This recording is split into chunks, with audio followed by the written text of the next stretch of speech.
Hi, good evening. Welcome to Sports Today again. You're live with me, Rajarshi Gupta. Right now, of course, we are here to quickly uh, preview a couple of the European 2020 games tonight. It's two very crucial games being played out in Group D. Remember, Croatia taking on the Czech Republic and England versus Scotland.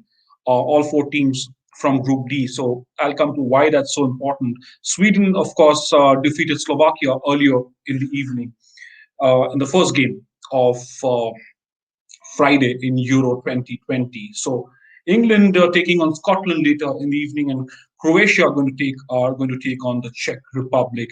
It's a very interesting battle there because, as you'd be aware, both England and the Czech Republic had won their opening matches of Euro 2020. Which means if Czech Republic beat Croatia tonight and England get the better of Scotland, both these teams will be through to the round of 16 from Group D. Of course, Italy and the Netherlands are through already. So you have this will be a beginning to this is beginning to take shape. The round of 16 is beginning to take shape. Um, Belgium, of course, there's questions about Belgium.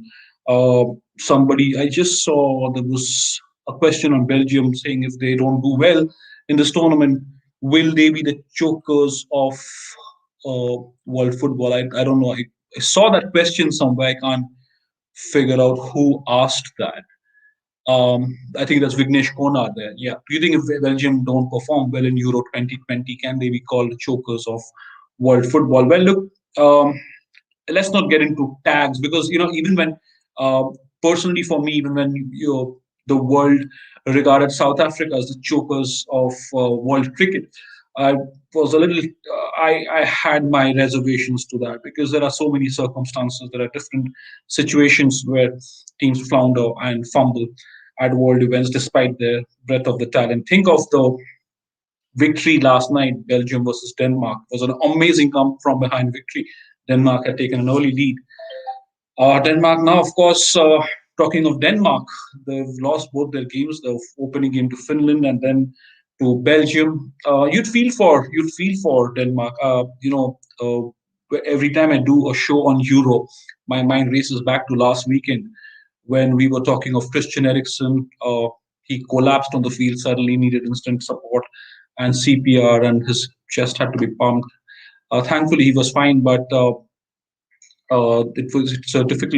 it's difficult to digest that still for uh, Danish fans. Denmark, they've lost both games so far. Belgium, you're asking if he's a choker. Well, if the Belgians are going to be chokers if they don't do well, if they'd be blessed, if they'd be tagged chokers if they don't do well in Euro 2020. I don't think so, and I think they look strong.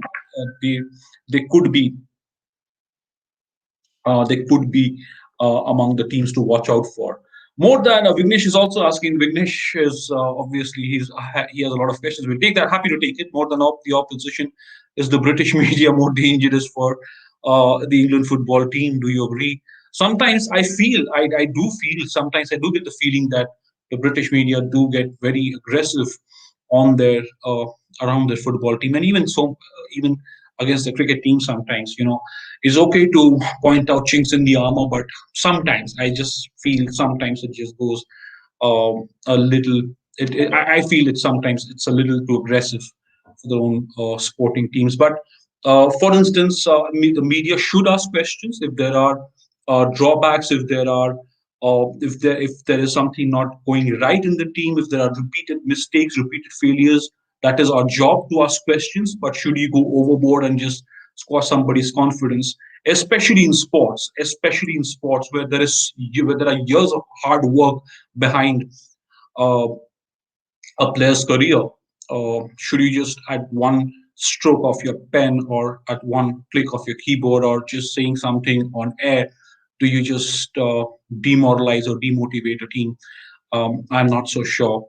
I would like to see that. The media, our job is to ask questions, is to ask the right questions, is to ask pertinent questions, but also to, heap, it's also to praise and point out great successes. And you just don't go after a team or a player at any given opportunity. That's not on. I'm not suggesting or going by anything that I see in the comments here on your British media, but then again, every media, they have their own way of working and own way of functioning. That's fine. That's what it is. Uh, well, this is can the Croatia football team be compared with the New Zealand cricket team, having less population but punching above their weight? That's a good comparison there, Vignesh. Croatia is always such a delight to watch, and it takes you back to New Zealand, right? Because they've uh, they've actually punched above their weight on several occasions in world cricket, and like look at right now. They of course New Zealand are now a very strong cricket team. You'd expect a lot of intensity and fight there when they take on India in the World Test Championship final. Of course, after the first day was washed out. Well, that's that for the football, the European Championship. Of course, I'll be back with my panelists next week. The build-up still remains pretty intense. By in the next few days, of course, the league stages in the European Championship would be over. Um, there is plenty to look forward to in the European Championship. Like I said, both the Czech Republic and England have the opportunity to get through to the round of 16, but it won't be easy passage for the Czech Republic. Uh, uh, it's what you want to see and see how it unfolds, how these two games unfold through the course of the evening. Of course, Czech Republic, Croatia is the first game, and then England take on Scotland at 12:30 a.m. India time. So that's the lineup for tonight. Sweden, of course, have defeated Slovakia 1-0 in the first game of the European Championship. Well, that's that. Of course, we will of all. I will be back with you in a couple of hours um, to brief you on the scores of the women's test match, the one-off test matches. There's currently a rain interruption where after Shefali Verma scored her second half century of of her test debut. Of course, remember um, when she fell for 96 last night. That was heartbreaking. That was heartbreaking. That was exactly what happened about exactly 24 hours back. Um, And tonight, of course, she's got past a half century. Also, remember Shafali Verma? She tweeted. I don't know how many of you guys saw her tweet, where she spoke of the fact that her father, her family, her teammates, her coaches would be more gutted at her missing out on those 4 runs. That would have been a historic 100 on debut than she was, and she seemed pretty upbeat despite that. And look at the way she's come out, all guns blazing against England in the second innings after the India women's team were asked to follow on. Of course, it was a dramatic collapse. They were 167 for no loss at one stage in the first innings, and they collapsed to 231 all out. Fighting half century from Smriti Mandhana, 96 from Shefali Verma, but the others did not quite add up, and it was a poor show with the bat from the India women after the opening partnership. Of course, now they have the chance to redeem themselves. We'll see what comes of this game. There is another rain interruption currently. There's a rain delay. So we'll have to see what comes of it. Shefali Verma, 55 not out of 68 deliveries at a strike rate of 80. She's looking really good. 11 boundaries. That's not been started with 11 boundaries. Well, that's that. That's the update.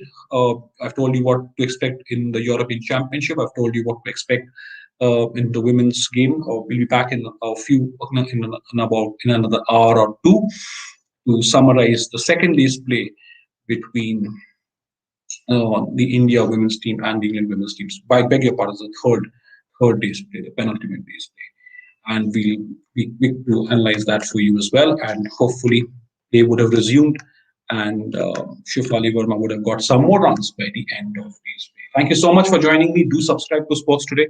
Like I keep promising you, there's plenty of sports coverage, whether it's